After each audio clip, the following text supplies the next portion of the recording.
Welcome back to new exciting one guys. আজকে আমি এক জায়গায় যাচ্ছি ফের, সেটা কোথায় যাচ্ছি পরে বলছি। যাই হোক, আমি এখন এয়ারপোর্টে এসেছি। হচ্ছে পুরো এয়ারপোর্ট ফাঁকা, আর আমি ওয়েট করছি যেন আমাদের লাগেজটা চেক ইন হয়ে যায়। সো ততক্ষণ আমি জাস্ট চেকিং।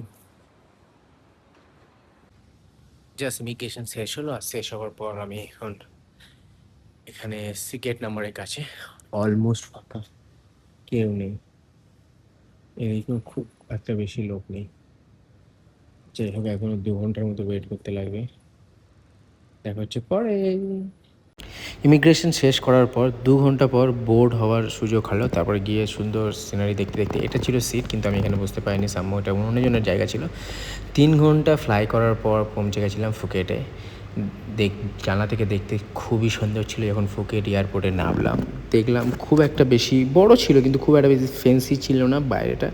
যখন ভেতরে ঢুকলাম মোটামুটি ঠিক আছে। ভাবছিলাম যে ফুকেটে অনেক কিছু ইমিগ্রেশনে প্রশ্ন করবে বা কিছু, সেমনি কোনো প্রশ্ন করেনি। রিল্যাক্স, যদি দেখেছে কি বৃত্তান্ত কিছু দেখেও নি, ইভেন দেখেছে ইংলিশ কয়েকটা জিনিস জিজ্ঞাসা করেছে, ব্যাস।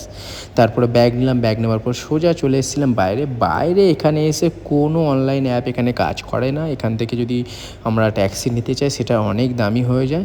কিন্তু আমরা একটু কী করেছিলাম, বাইরে গেছিলাম, বাইরে গিয়ে একটু ডিসকাশন করে আঙ্কালের সাথে নেগোসিয়েশন করে আমরা ফাইনালি 450 ভাট দিয়ে, যেটা একটু ঠিকই আছে, আমরা ঢুকে গেছিলাম ফুকেটের রাস্তায় যেতে যেতে। খুব একটা ভালো সুন্দর রাস্তা ছিল, পরিষ্কার ছিল, পরিচ্ছন্ন ছিল, আর সুন্দর দৃশ্য ছিল। প্রথম দিনই আমরা গিয়ে দেখেছি অ্যাক্সিডেন্ট। আছি হোটেলে, হোটেলটা খুব বড় আছে। সো এখানে আমার স্টেকেশন আছে, দেখতে পিছন থেকে ঠিকই রাখবেন।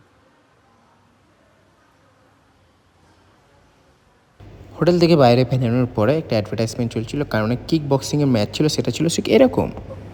আমরা এখানে এসছি 7-Eleven, এখানে মোস্ট অফ দ্য জায়গায় 7-Eleven আছে। আমি দেখাচ্ছি 7-Eleven-এ, it's like a Korean convenience store. সব কিছু জিনিস এখানে আছে। Yes. কিছু করতে লাগবে না, এখান থেকে যা খাবার সেটা নিয়ে শুধু গরম গরম করে, এখানে গুলো নেই, এইখানে আছে। দামও খুব একটা বেশি না লাঞ্চ ডিনারের জন্য। যদি আমরা বাজেটে এসছি তাহলে আমরা এইসব জায়গা থেকে use করতে পারি।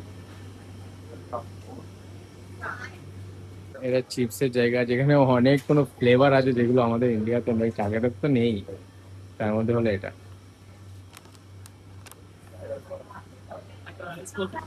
এইটা হলো এখানে খাবারের জায়গা, যেখানে বার্গার আছে। তো আমি এটা নিয়েছি, নিতে লাগবে এখানে, ওয়ার্ম আপ করতে লাগবে আর খেয়ে নেব। Best thing man. আপনার দর অত দামি নাই।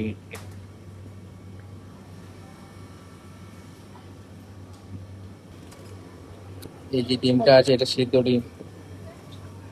আহ, এখানে খাবারও আছে অলরেডি, সব করা আছে, সব প্রিপেয়ার ফর। নিতে লাগবে, গরম করে খেয়ে না।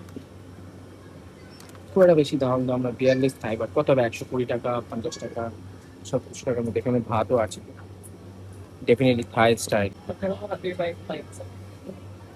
That's like brown rice and get really good healthy food also here.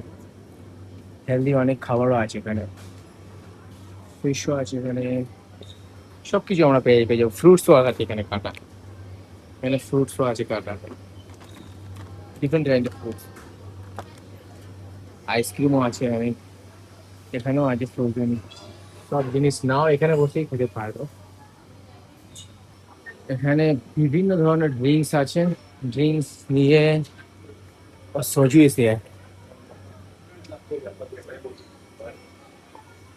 এখান থেকে ড্রিঙ্কস নাও। এখানে এটা আছে, এটাতে বরফ নাও, এখান থেকে বরফ করে বরফ নাও, আর দেন খেতে পারবো যা চাই। এখানে কফিও আছে। So that's the 7-Eleven. এটা হলো 7-Eleven স্টোর, ঠিক আছে। Okay guys, this information type 2026 ফুকেটে ইমিগ্রেশনে কী কী লাগবে। আমি অনেক ভিডিও চেক করেছি, সেইভাবে কিছু জানতে পারিনি, তাই জন্য আমি এইটা বলছি। হলো যে প্রথমত হলো অ্যারাইভেল কার্ড, ফ্লাইট ডিটেলস আর হোটেল বুকিং হাতে রেখে দিতে লাগবে। হ্যাঁ, অনেক ইন্টারনেট বলে বা অনেক লোক বলে কখনো কখনো ফটো লাগে। So 2 size white background colour picture নিয়ে রাখলে ভালো। অনেক সময় চায় যদি কিছু সমস্যা হয় এয়ারপোর্টে। আর যদি কিছু সমস্যা না হয় কোনো দরকার নেই, কেননা most of the time immigration কিছু দেখেই না। যদি ইংলিশ ঠিক থাকে বা তুমি ওদের কথা বুঝে যাচ্ছ বা কিছু, এইসব দেখবেই না। কিন্তু যদি ঠিক না থাকে তখন প্রবলেম হয়ে যায়।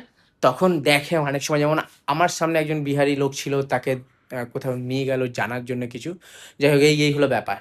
আর আর কি, হ্যাঁ, এয়ারপোর্ট থেকে ট্যাক্সি যখন আমরা নিচ্ছি তখন আমি অনেক ভিডিওতে দেখেছি বোল্ট আছে, তারপরে in drive and all those thing, কিন্তু এগুলো কিছু ওয়ার্ক হয় না, কারণ এয়ারপোর্টের ভিতরে কিছু ঢুকতে দেয় না। এয়ারপোর্টের বাইরে বেরোতে গেলেই দেখবে যে অনেক ট্যাক্সি থাকে, তারা 700 থেকে 800 ভাট নেবেই। তো সেটা একটা মাথায় প্রিপারেশন নিয়ে আসতে লাগবে। আর সিম যদি ভেতর থেকে নিতে চাও ভালো, কিন্তু সেম সিম বাইরে অনেক কম দাম, যেটা আমি দেখলাম এখনও পর্যন্ত। তাই জন্য সিম যদি বাইরে থেকে নিয়ে আসতে চাও ভালো। আর ভাট ইন্ডিয়া থেকেই বা যে কোনো দেশ থেকে আমরা আসছি, সেই দেশ থেকে যদি আমরা এক্সচেঞ্জ করে নিয়ে আসতে পারি ভালো, কারণ এয়ারপোর্টের ভেতরে রেট ভালো পাওয়া যায় না, কিন্তু এয়ারপোর্টের বাইরে রেট ভালো পাওয়া যায়। So that's thing. কিন্তু যদি আমরা ট্যাক্সি নিতে চাই কম দামে, তাহলে এয়ারপোর্ট থেকে 10-15 মিনিট হেঁটে একটু বাইরে গিয়ে এয়ারপোর্টের ট্যাক্সি আমরা পেতে পারি। তো that's it.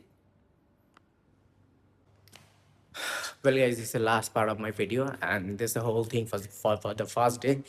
We'll see you tomorrow with a new and exciting one. Till then, bye bye.